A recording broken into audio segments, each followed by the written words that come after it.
¿Definir los límites territoriales será la solución al conflicto? Esa es la pregunta que está planteada en la pantalla. Vamos a comenzar con el licenciado Talamonti. Entonces, Talamonti, ¿será esta la solución? Tu primera impresión. Andri, ¿cómo estás? Bueno, mi primera impresión, así si tengo que decir un sí o un no, es no, pero sí es parte de la solución. ¿Por qué? Es que desde el año pasado, fíjese, y corrigiendo un poquito, entre tanto conflicto, aquí a veces cuesta ubicar de cuál se trata. Este es el conflicto también muy antiguo en el departamento de San Marcos entre dos municipios, el municipio de Tajumulco, el municipio de Ixiguán. Hay una iniciativa de ley, televidentes y Andri, es la 5326, que está a punto de discutirse en el Pleno del Congreso de la República. ¿Para qué? Para definir por medio de un decreto legislativo cuáles son los límites territoriales. Ahora, si me preguntas ya concretamente, después de saber ese pequeño preámbulo, si la sola existencia de una ley definiendo el límite territorial va a cesar con el conflicto, mi respuesta es no, faltan otras acciones.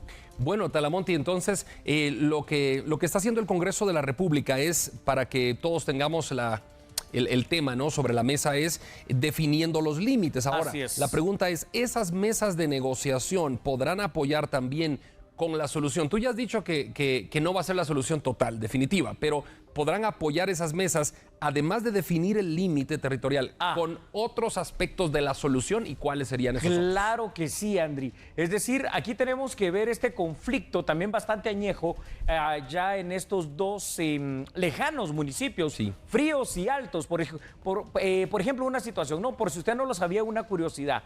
El municipio más alto que existe en todo el istmo centroamericano es nada más y nada menos que el municipio de Ixiguán, en San Marcos, enfrentado a Tajumulco, donde, por cierto, el volcán Tajumulco, el más alto, ¿no?, de nuestro país. Ahora, ¿qué pasa aquí? Andri, es evidente que aquí hace falta algo. Qué bueno que se defina mediante una ley, pero que antes de que se defina mediante una ley que pueda emitirse por el Congreso de la República, primero que haya el consenso, que haya la negociación, que hayan los acuerdos entre actores importantes. ¿Cuáles son? No solo las corporaciones municipales, Andri y televidentes, aquí tienen que estar los líderes comunitarios, los líderes religiosos de la Iglesia Católica, de la Iglesia Evangélica, de la religiosidad maya. También esto va a ser muy importante, COCODES, CODEDES, todas estas personas, para que entonces sí se pueda pensar que junto con eso son dos pasos, no todos los pasos, Andri, pero dos pasos importantes y fundamentales para encontrar la paz. El primero, lo has dicho, definir los límites. El segundo, entonces, sería encontrar el consenso entre todos los actores. Has mencionado actores religiosos, actores políticos y también sociales, ¿no? Diferentes ONG que pudieran estar funcionando en los lugares. Para garantizar que se cumplan esos acuerdos, ¿qué se debería de hacer? Y la pregunta puntual sería, ¿cómo garantizar que se van a cumplir los acuerdos que emanen del Congreso? Mira qué importante, ¿verdad? Cómo va saliendo el análisis de este tema, Andri, con esto que estamos tratando de ir viendo. Primero, ya lo dijimos, se definieron los límites territoriales. Hay consensos en todas las partes involucradas. Bueno, surge una ley, ¿no?, que así lo va a dejar previsto. Pero aparte de esto, Andri, va a ser necesaria también la presencia del Estado. Y esto significa combatir la anomia. Y esa presencia va a significar además la fuerza, el poder coercitivo del Estado. ¿Para qué? Para que se cumpla la voluntad política entre los actores de ambos municipios. ¿Para qué? Para que se cumpla con lo que está establecido en ley.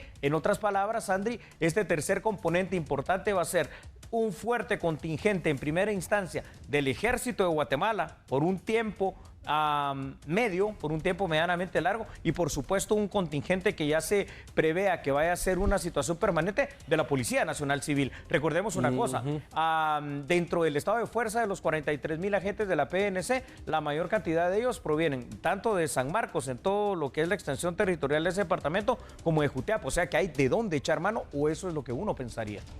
Claro, y gente que conoce la idiosincrasia de las localidades, en este caso Tajumulco e Ixiguán, que son preciosísimos desde todo punto de vista, lugares muy pintorescos. Talamonti,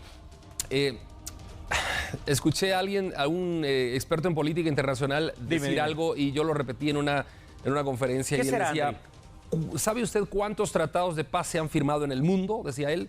El público se quedó esperando y él dijo, todos. ¿Sabe cuántos se han concretado y en cuántos hay paz después de esos tratados firmados? Yo te diría que muy pocos, dice él. Entonces, la pregunta viene aquí.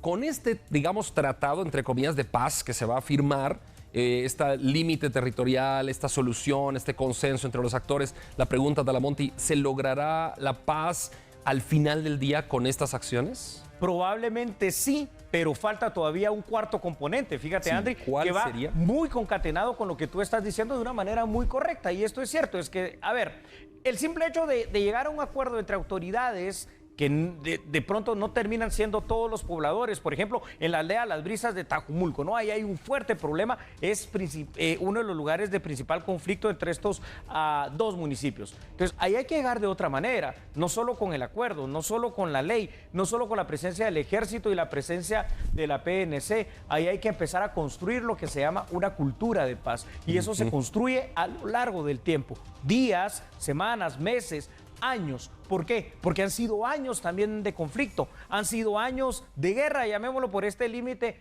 territorial, si lo queremos manifestar así, aunque he de decir algo, ese supuesto límite territorial viene también marcado por otros problemas que son factores exógenos que también hay que combatir. Es paso de la droga, es lugar donde se siembra amapola, hombre, y es lugar donde pasa la trata de personas. Entonces, si no se resuelven esos problemas, tampoco va a llegar la paz. Talamonte, pero de no resolverse los problemas, ¿cuál sería, digamos, un siguiente escalón en esta propuesta de paz y en esta propuesta de solución? Lo primero va a ser definir los límites, después negociar. Los consensos. Sí, pero pudiera haber algo más que se está quedando en el tintero y que las autoridades no lo han visualizado. Regresamos otra vez al punto número 3 que ya hablamos, ¿sí? Y que no es tanto, porque el punto 4, que es la construcción de una cultura de paz, va a tardar bastante, ¿no? Y obviamente el punto 5, que es combatir narcotráfico y todo esto, también es muy difícil. Pero el punto número 3 de la solución, la presencia, la fuerza del Estado, es decir, el ejército sobre todo allí, controlando lo que es ese territorio, esa paz, esa seguridad, esa soberanía, acompañado de la PNC. No hay otra manera por el momento de encontrar esa paz. Si tenemos todos esos ingredientes, que a este punto, si te das cuenta, Andri, son 5 y podrían haber incluso más, pero por lo menos con esos 5 algo se va a lograr. De lo contrario, vamos a seguir viendo este conflicto tan añejo surgir por cualquier cosa, ¿verdad? Perfecto, Talamonte. Y bueno, la pregunta surge ahora con los otros conflictos que tú mencionabas al inicio, ¿no? Que hay varios escenarios en Guatemala, el caso de aquí de Nahualá y Santa Catarina y Zahuacán, por decir otro. Este de Tajumulco e Ixchihuán, ¿podría ser un referente para los demás conflictos y podrían las autoridades animarse a hacer lo mismo en el resto del país? Eso sí, el conflicto ahora que se presenta en esta oportunidad más inmediata e histórica de Tajumulco y de Ixchihuán, seguramente sí, puede ser ese plan piloto para encontrar definitivamente otras formas de consenso en todos los conflictos que hay. Recuérdate una cosa, Andri, desde la época de la colonia, los conflictos de tierra han sido conflictos aquí en Guatemala. O sea que esto no es cuestión de 100 años, no es cuestión de 80 años, esto es cuestión de más de 500 años en los cuales no hemos logrado cultivar esa situación de encontrar una paz territorial, una paz en la cultura y una paz sobre todo en el uso y en la tenencia de la tierra en nuestro país. Les deseamos lo mejor a nuestros hermanos guatemaltecos de Tajumulco y Ixchihuán y por supuesto a las personas que están en la mesa de negociación en estos momentos, Talamonte. ¿Cómo cadencias este tema? Bueno, Andri, yo creo que tú lo has dicho todo, es necesario ahora que el Estado haga todos los esfuerzos posibles, no solo desde el Congreso, desde el Ejecutivo, también que lo haga desde las mismas corporaciones municipales y la población también. ¿Por qué? Porque de esta paz entre estos dos municipios, Tajumulco y Ixchihuán, depende el futuro de sus hijos, depende de la tranquilidad de sus hijos, me refiero en estos municipios y en otros lugares también. Y Andri, yo te quisiera preguntar algo.